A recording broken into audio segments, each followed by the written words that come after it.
ኢራን አዲስ መሪ ያላት ተባለ። ነገር ግን ማንም አላየውም፣ ድምጹም አልተሰማም፣ ምስሉም በካሜራ አልተቀረጸም። አዲሱ የኢራን ጠቅላይ መሪ ሙጅታባ ኻሜኒ ከተሾመ ሳምንታት ቢሞላውም እስካሁን በጥላ ስር ነው። ህዝቡ አደባባይ ወጥቶ ታማኝነቱን እየገለጸ ነው። ነገር ግን ታማኝነታቸውን የሚገልጹለት ሰው የት እንዳሉ አያውቅም። ዓለም እየጠየቀች ነው። ሙጅታባ ኻሜኒ በሕይወት አለ ወይስ ኢራን በሰው ሰራሽ አስተውሎት ኤአይ በተፈጠሩ ምስሎች ህዝቧን እያታለለች ነው? በፖለቲካው ዓለም ውስጥ አንድ አስደንጋጭ ብሂል አለ። ጅራቱ ውሻውን እያወዛወዘ ነው የሚል። በኢራን እየሆነ ያለው በትክክል ይህ ነው። አዲሱ ጠቅላይ መሪ ሙጅታባ ኻሜኒ ከተሾሙ ቀናት አልፈዋል። ነገር ግን እሱ የመርዶክ ድመት ሆኗል። በአንድ ጊዜ አለም የለምም፣ ድምፅ የለም፣ ምስል የለም፣ አካል የለም። ይህ ዝምታ ግን ተራ አጋጣሚ አይደለም። ይህ ዝምታ የኢራን የስልጣን መዋቅር ለዘላለም መቀየሩን የሚያበስር አስደንጋጭ ምልክት ነው። ዛሬ የምንመለከተው ስለ አንድ ግለሰብ መሰወር ብቻ አይደለም፣ ስለ አንድ ግዙፍ ወታደራዊ ተቋም ሀገሪቱን በቁጥጥር ስር ስለማድረጉ እንጂ። በዚህ ልዩ ዘገባችን ከቴሄራን በስተጀርባ ያለውን ድራማ፣ የአሜሪካና የእስራኤል ጥቃት ያስከተለውን ቁስልና የኢራን ስርዓት ያለ መሪ እንዴት እየቀጠለ እንደሆነ በዝርዝር እንመለከታለን።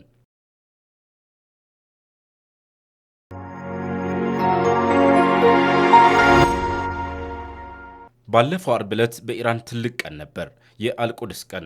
አዲሱ መሪ ለመጀመሪያ ጊዜ ለህዝቡ ንግግር ያደርጋሉ ተብሎ ቢጠበቅም አልተከሰተም።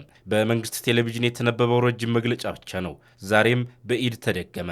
ለምን? እንደ ሲኤንኤን ዘገባ ከሆነ ሙጅታባ ኻሜኒ ከ2 ሳምንት በፊት አሜሪካና እስራኤል በሰነዘሩት ጥቃት ቆስሏል። አባቱና ከፍተኛ ወታደራዊ አዛዦች በተገደሉበት ጥቃት እሱም እግሩ ተሰብሯል። አይኑ አካባቢ ጉዳት ደርሶበታል። ፊቱም ተቆራርጧል።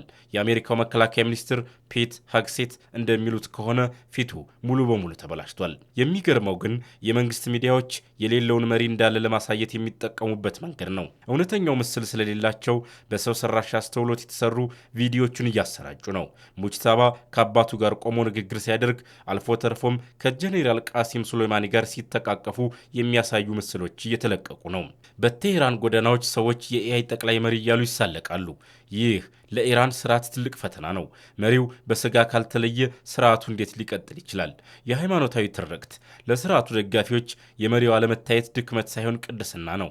እንደ መሐሙድ ካሪሚ ያሉ ማንም አለማየቱ የእሱን ማንነት ታላቅነት ያሳያል እያሉ ነው። በሺዓ አስተምሮ ውስጥ የተሰወረ መሪ ትልቅ ትርጉም አለው። ሙጅታባ እንደ ሰማዕት ልጅና ራሱም የቆሰለ ተዋጊ ተደርጎ እየቀረበ ነው።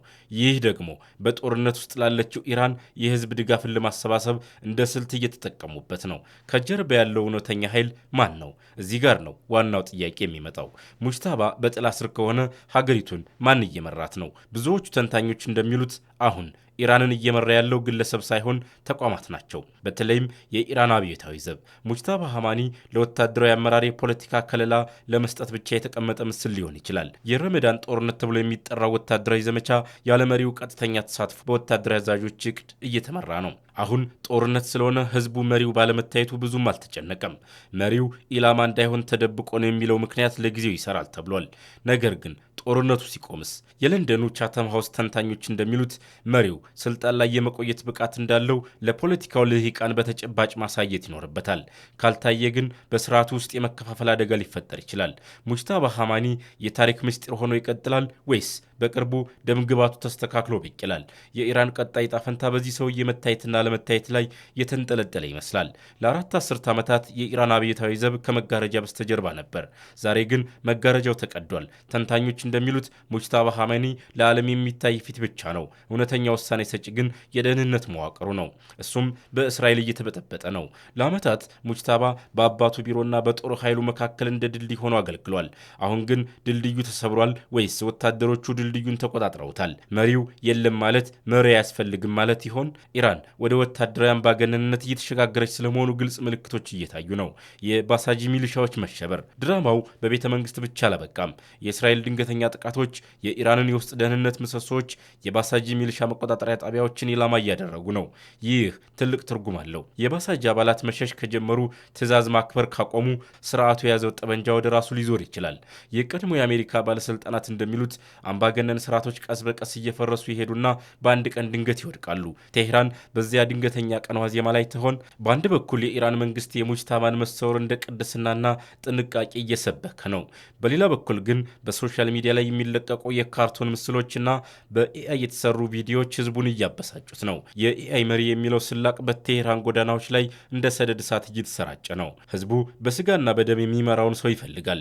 መንግስት ግን የኮምፒውተር ውጤት የሆነ ምስል ያሳያል። ይህ በቴክኖሎጂ የታገዘ ፕሮፓጋንዳ እስከ መቼ ሊዘልቅ ይችላል? ኢራን አሁን ያለችበት ሁኔታ የኃይል መልሶ ማዋቀር ይባላል። ጦርነቱ ሲያበቃ የሙጅታባ ሐማኒ ዕጣ ፈንታ ይለያል። ቆስሎ ከሆነ ይፈወሳል፣ ተደብቆ ከሆነም ይወጣል። ነገር ግን የወጣው ሰውዬ ትክክለኛው ሙጅታባ መሆኑን ማን ያረጋግጣል? የኢራን የፖለቲካ ልሂቃን ጥርጣሬ ውስጥ ናቸው። ወታደራዊ አመራር ስልጣኑን ለሲቪል መሪ የመመለስ ፍላጎት ይኖረው ይሆን ወይስ ሙጅታባ በቤተ መንግስት እስረኛ ሆኖ ጄኔራሎቹ አገሪቱን መምራታቸው ይቀጥላል? የቴህራን ምስጢር እንደታሸገ ነው። እናንተስ ምን ትላላችሁ? ይህ የቴህራን ስርዓት መጨረሻ ነው ወይስ የአዲስና የከፋ አምባገነንነት ጅማሮ? ኢራን በእውነት በኤአይ መሪ እየተመራች ነው ወይስ ይህ የእስራኤልና የአሜሪካ የስነ ልቦና ጦርነት አካል ነው? አስተያየታችሁን በኮሜንት አስቀምጡልን። ለቀጣይ ዝርዝር መረጃ ቻናላችንን ሰብስክራይብ ማድረጋችሁን አትርሱ።